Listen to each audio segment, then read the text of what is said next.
శ్రీమాత్రే నమః. గిరిజనుల ఆరాధ్య దైవం రాతి గుహలో వెలిసిన శ్రీ శ్రీ శ్రీ గుబ్బల మంగమ్మ తల్లి ఆలయ రహస్యం గురించి తెలుసుకుందాం మిత్రులారా. పూర్వం బుటాయగూడెం శ్రీ కరాట కృష్ణమూర్తి గారిని ఒక ఆసామి ఉండేవారు.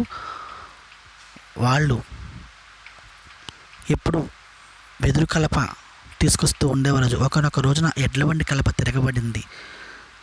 తద్వారా ఆ ఎడ్ల బండి మళ్ళీ లోడ్ చేసుకొని ఇంటికి వచ్చేసారు.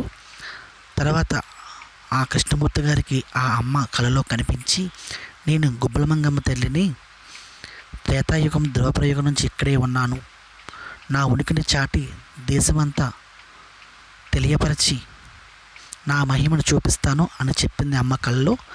తద్వారా తెల్లారి వెళ్ళి చూడగా అమ్మవారు గుబ్బలుగా రాతి గుహలో వెలిసింది. గిరిజనుల ఆరాధ దైవంగా, కొలిచిన వారికి కొంగు బంగారంగా,